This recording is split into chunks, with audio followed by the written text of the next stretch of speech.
Hey everybody. Today we're unboxing the newly released Mega Cat Project One Piece Luffy and the Seven Warlords of the Sea 8-pack box. As of the time of filming and making this video, these have only been released in Japan for a couple weeks now. This is the fourth set of the mini One Piece Mega Cat Project series by Mega House, featuring all 7 of the original Shichibukai, or 7 Warlords, when they were first introduced in the series, along with, of course, Luffy.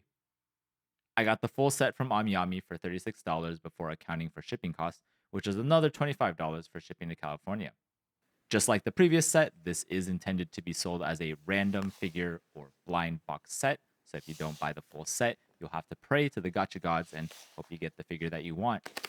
I believe I've seen stores in the US sell the individual figures for previous sets for around $10.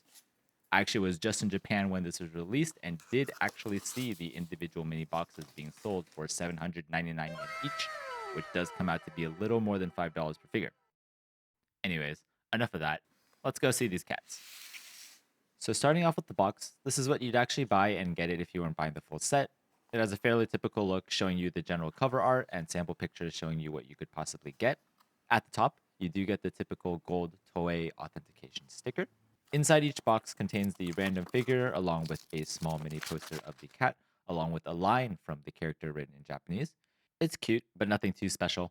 The back of the poster is just a promotion for another Mega House figure. For the set, all the characters except Luffy come in one piece, so no complicated assembly required. For the Luffy cat figure, it's fairly straightforward. It comes with the tail separate, and you just stick it in the back. So first of the 8 cats we have today is Dracul Mihawk. Here we get to see his pre-time skip attire with his menacing stare, oh so fancy hat, cross necklace dagger, and an amazing take on his facial hair. Not surprisingly, the designs on his arms are fairly faithful to the manga. I kinda wish they put his Mega Sword Yoru on the back, but maybe that's asking too much for a $5 figure. Next, we have Gecko Moria.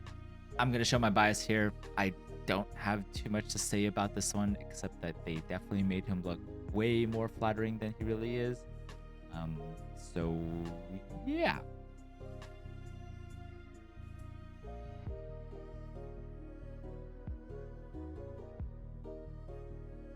Moving on to what I think is probably the best or second best in this set, we have Bartholomew Kuma. If you're caught up with the manga right now, you probably have an immense soft spot for him, which definitely makes this figure that much better. This is pretty much as faithful to the design as possible, and I like that they put his paws up, which is fairly unique for all the cat figures so far. I'm guessing this was intentional because of his paw fruit, so kudos to the designers for that. Next, we have the most beautiful woman, or should I say cat, in the world, Boa Hancock. Like the Kuma figure, this is probably also one of my favorites, but that's just purely because of my bias. She is also the first female figure to be featured, which is a bit surprising that they haven't done a Nami or Robin cat figure first. But in any case, one thing to call out here is the placement of her earrings. This does make things look a bit different because these sort of stick out more as opposed to being in parallel with her cheeks, which is what you normally see. This could be a make or break difference for some people, but I don't really mind. Next, we have the first of 4 repeat characters, Jinbei, who we see in his pre-time skip and Marineford arc attire. This design is fairly simple and not much really to say about it. I think most of the details are actually on his face and hair. In terms of the differences, I've put the older design from set 3 on the left and this current one on the right. Just from first look, I definitely like the set 3 version just because his attire just looks better and more detail.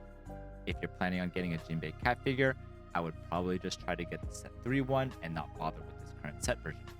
Moving on, we have who I think is probably one of the best villains in One Piece, Don Quixote Doflamingo. The design is very clearly Doflamingo-like, featuring his blonde hair, pink feather coat, white jacket, and the coolest sunglasses, if I may say so myself. Like Jinbei, Doflamingo was featured in a previous set, in this case the second set. The biggest differences, as you can see, are that the color of the glasses are different, the design on his inner shirt is slightly different, and the size of his pink feather coat is drastically larger on the right. In fact, his coat is so large that it actually covers up most of his arms, and as you can see from other angles, it covers up his tail. I don't feel strongly about one being better than the other, but they do look similar enough that if I just got one of the two, I'd be just as happy. Finally, the last of the warlords is Crocodile with his Italian mafia boss-like look, with his scar across his face, iconic cigar, orange vest, gold hook in place of his left hand, and fur coat. Like Doflamingo, he was also included in set 2. However, I do think there is a noticeable upgrade in look. In this set, he even has an extra earring included, and I think that I just like that his orange shirt and blue scarf stand out more.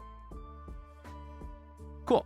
And now, last but not least, we have Luffy in a drastically different pose of being on all 4 legs. I'm not sure if the designers did this just to have something different from any of the previous 3 sets, but I'm glad they did that because besides the pose, there's really nothing much else different going on. It features his classic straw hat, and in this case, they decided to use his orange vest, which he wore, I believe, starting from Thriller Bark up until the end of the Summit War.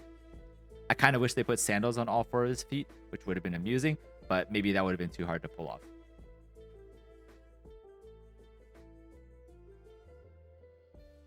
All right, so here's a view of the full set. What did you think about this one compared to all the others? Are you planning on getting a full set or trying out your luck? Let me know what you think in the comments below. And if you enjoyed this video, don't forget to like and subscribe. See you next time.